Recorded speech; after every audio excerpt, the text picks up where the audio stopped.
Good evening. I'm Michele Greenstein, filling in for Rick Sanchez. It's hardly a secret that a majority of the federal budget here in the U.S. goes to our so-called Defense Department.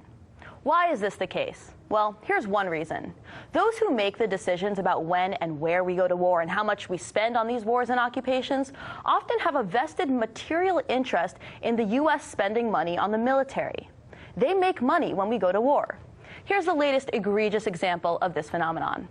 James Mattis was appointed by President Trump to be the Secretary of Defense a couple years ago. Many of us came to know him as Mad Dog Mattis, a nickname given to him by the press. But what fewer people knew was that he was fresh off the board of General Dynamics at the time. General Dynamics, the sixth largest so-called defense contractor on Earth. This is the man that was the head of the Defense Department.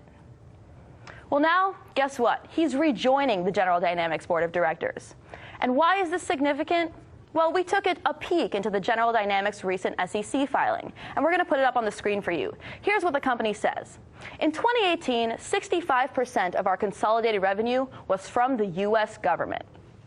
Our primary customer is the U.S. Department of Defense. Think about that for a moment. This company relies on one single customer for a majority of its revenue. It would almost be more conspiratorial to suggest that this company doesn't want to make sure the U.S. government stays at war. After all, war is literally good for business. And let's not pretend that this began with Mr. Trump, or that this is a uniquely Republican experience. President Obama, despite promising during his campaign not to hire any lobbyists, nominated Raytheon senior executive William Lynn to be second in command at the DoD.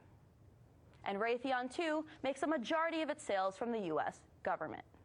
81% of their sales, in fact, came from the U.S. government last year in 2018. But let's not pretend this only exists in the Pentagon. Here's the current Senate Armed Services Committee and the amount each of them has taken from the defense industry according to the records that are publicly available. We're going to put that up on the screen for you. These are the men and women with the power to make decisions about when we spend our money, where we spend our money on the military. And again, both Democrats and Republicans have blood on their hands in this regard. And let's also not forget who loses in this fixed system, a system in which those who profit from weapon sales have positions in a so-called representative government.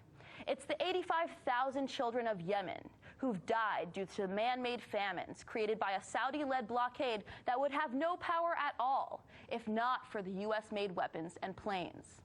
It's the family of the 1.4 million dead Iraqi civilians who will never see their loved ones thanks to defense contractors like Halliburton.